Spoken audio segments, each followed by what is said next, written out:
Aw, ini!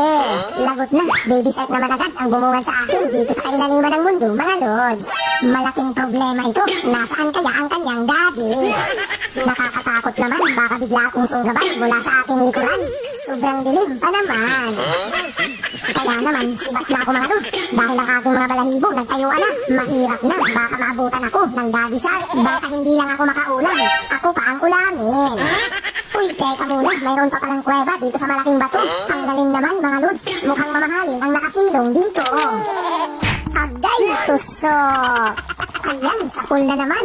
Akala ko pa naman, aahon na akong luhaan. Humabol pa, itong espesyal na lapu-lapu. Mabuti naman, mas napasarap patuloy ang aking sasabawan.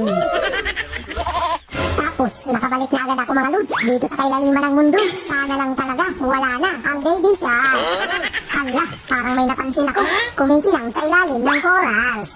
Ayun, nakasilong pa nga ang malaking pututan sa tinola number 1. Agay, tuso!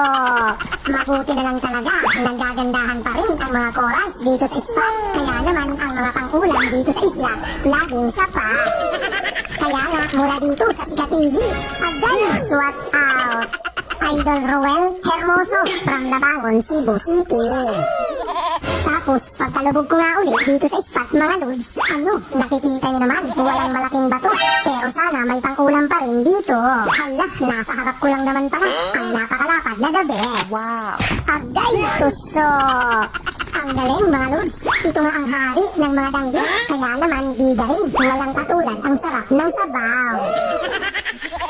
Tapos, ilang sandali pa, nandito na naman ako sa kailaliman ng mundo, mga lods. Mabuti na lang, habang lumalalim ang spot, mas lalong lumilinaw ang tubig. Kaya naman, hindi mahirap sumilip-silip sa mga liki ng bato. Tulad na lang ngayon, kita na agad ang nakasiksik malapad na labanita. Agay, tuso! Grabe, sa pool mga lods, masarap na pang ihaw ito at malinamnam din gawing kilawin. Kaya naman, mula dito sa Tika TV, agay, swat out! Idol Joselito Timbal from Paumbong, Bulacan. Tapos, nagkalat naman ngayon dito, mga lods, ang malalapad at mga nagagandahang corals. Mabuti na lang nalubugan at narating ko itong spot dahil panigurado ang mga pang-ulam dito pakalat-kalat.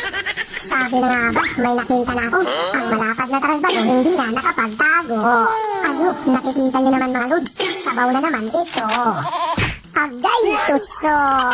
Napakaayos talaga nitong spot mga lods.